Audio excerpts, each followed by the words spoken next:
Saludos. Mi nombre es Antonio Jorge Hernández Madrid. Mi número de matrícula es la 19016791. Estamos en la materia Protección Internacional en materia de derechos humanos, en el reto 5, unidad 3, criterios del Sistema Interamericano de Protección de los Derechos Humanos. De la licenciatura en Derecho, mi asesor es el maestro en Derecho Constitucional y Administrativo José Luis Gaona Esparza, a quien le envío un afectuoso saludo, y con fecha de elaboración 5 de diciembre del 2022. Comenzamos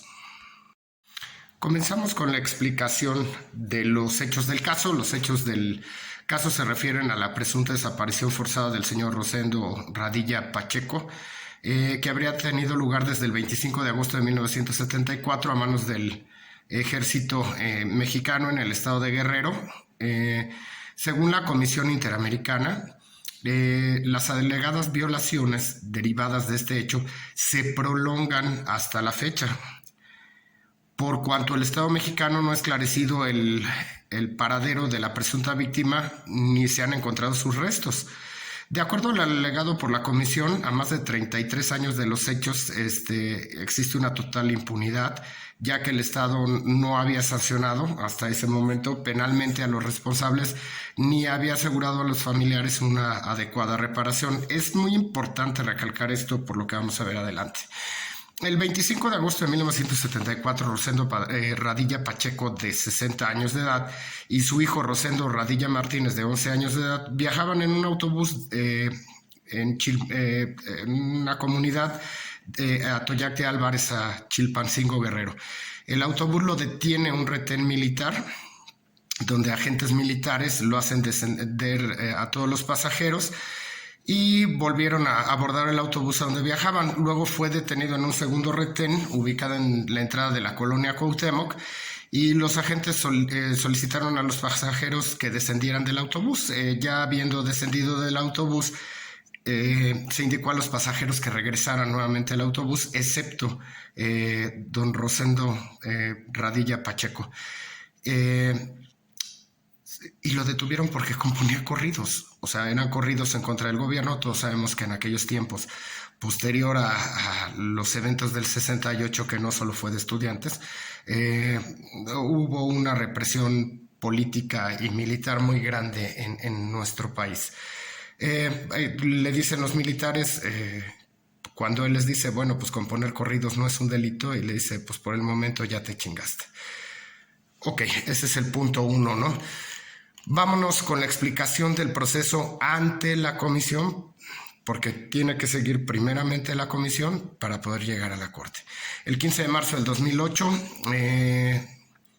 la Comisión Interamericana de Derechos Humanos sometió a la corte una demanda en contra de los Estados Unidos mexicanos, la cual se originó en la denuncia presentada el 15 de noviembre del 2001 por la Comisión Mexicana de Defensa y Promoción de los Derechos Humanos y por la Asociación de Familiares de Detenidos, Desaparecidos y Víctimas de Violaciones a los Derechos Humanos en México. El 12 de octubre del 2005, la Comisión aprobó el informe de admisibilidad número 65/052, mediante el cual declaró admisible la petición.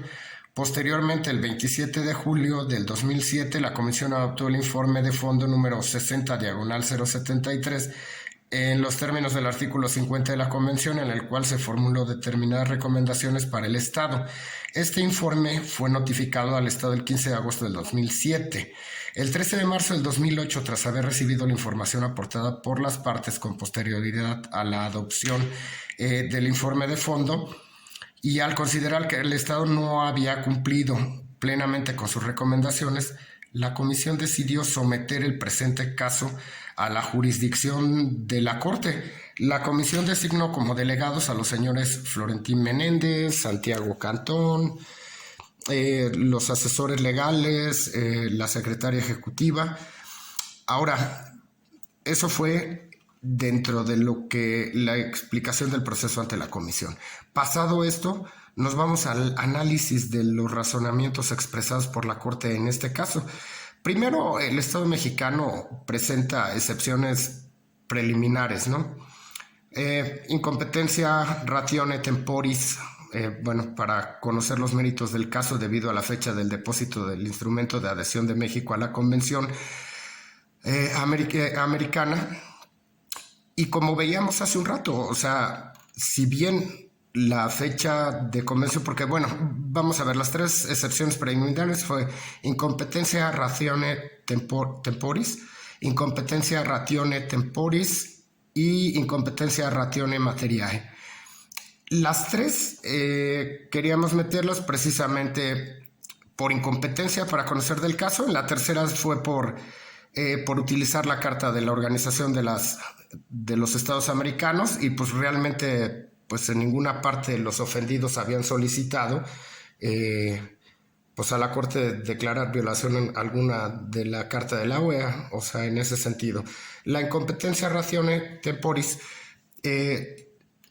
la Corte Interamericana pues decide seguir adelante y no dar pie o no aceptar las excepciones preliminares, por la sencilla razón de que si bien el Estado mexicano reconoció la competencia contenciosa de la Corte Interamericana el 16 de diciembre de 1998, el hecho no había sido terminado. O sea, como decíamos en un principio, ya que durante todo este tiempo pues no hubo un cuerpo, no se declararon culpables, no se indemnizó a las víctimas, no apareció la persona, por lo tanto pues el delito seguía, pues era continuado, ¿no? Posteriormente tenemos de los se versa sobre la desaparición forzada de Rosendo Radilla Pacheco en violación a los artículos 776, 577, 478 y 379 de la Convención Americana, en relación con el artículo 1.180 de la misma y los artículos 1, 2 y 3 y 10, 11, 81 de la Convención Interamericana sobre Desaparición Forzada. En este sentido, tenemos que la Comisión alegara diversas violaciones a la Convención Americana como consecuencia de la desaparición. Obviamente teníamos que fundamentarlo y pues fue en contra de los artículos de la Convención Americana. La Corte considera conveniente señalar que la contestación de demanda, el Estado mexicano igual alegó la competencia contenciosa de la Corte, pues lo cual pues allí teníamos un delito continuado, o sea, no se había consumado, o sea, no se había cerrado, no había una víctima, no había una indemnización, no había un culpable, no se había declarado ninguna sentencia, no apareció cuerpo, vamos. También tenemos sobre el derecho de acceso a la justicia y la obligación de realizar investigaciones efectivas. Artículos 8.1, garantías judiciales, 161 y 25.1, protección judicial, 162, en relación con los artículos 1.1, obligación de respetar los derechos, y 2163, que es deber de adoptar medidas de derecho interno de la Convención Americana, y los artículos 1, incisos A y B, 9 y 19, del 164 de la Convención Interamericana sobre la Desaparición Forzada. Ok, en este sentido la Corte considera que el análisis sobre el derecho de acceso a la justicia y la obligación a cargo del Estado de realizar investigaciones efectivas en el presente caso debe circunscribirse a las actuaciones realizadas en el ámbito jurisdiccional. En pocas palabras, no hubo una adecuada investigación, no hubo una protección a las garantías judiciales de don Rosendo, tampoco existió obligación de respetar los derechos por parte del Estado, estaban sin ninguna obligación, obviamente como si estuvieran protegiendo al ejército. Y bueno, pues nos vamos al deber de adoptar medidas de derecho interno. En este caso, había una falta de investigación diligente y efectiva en el ámbito penal, no lo hubo. Esa fue otra de las violaciones y otro de los razonamientos.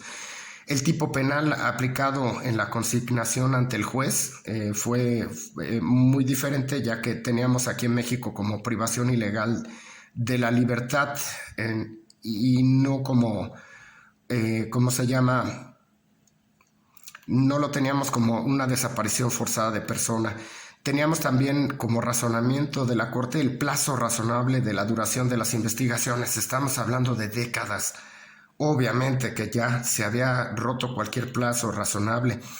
También teníamos que la jurisdicción penal militar no es el fuero competente para investigar y en su caso juzgar y sancionar a los autores de violaciones de derechos humanos, sino que el procesamiento de los responsables corresponde siempre a la justicia ordinaria. Si no, bueno, son militares, dentro de su fuero militar no sabemos si se protegen. Siguiendo con esto, el recurso efectivo para impugnar la competencia militar no se pudo impugnar. Tanto la comisión como los representantes de las víctimas, en este caso los familiares de don Rosendo, alegaron que el artículo 25.1 de la convención ha sido también vulnerado porque los familiares de don Rosendo no pudieron impugnar la remisión de la causa a la jurisdicción militar. También teníamos como razonamiento que la justicia militar en la Convención Interamericana sobre Desaparición Forzada, en este caso los representantes alegaron que la aplicación de la jurisdicción militar configura igualmente una violación del artículo 9. Entonces, esos fueron básicamente el razonamiento de la Corte para poder llegar a la sentencia. Esta explicación del proceso ante la comisión, el análisis de los razonamientos expresados en la Corte, pues nos puede llevar al final a una conclusión, ¿no? La conclusión pues es muy simple, es trascendente el hecho de que una desaparición forzada de una persona se pudiera juzgar y emitir la sentencia pues 35 años después de lo sucedido, ya que la desaparición de don Rosendo fue en 1974 y la sentencia de la Corte fue en 2009. La importancia de este fallo de la Corte Interamericana de Derechos Humanos radica en, pues, primero, las reformas legislativas que se hicieron en nuestro país, del Código de Justicia Militar, la reclasificación del delito en el Código Penal Federal por el delito de desaparición forzada de personas.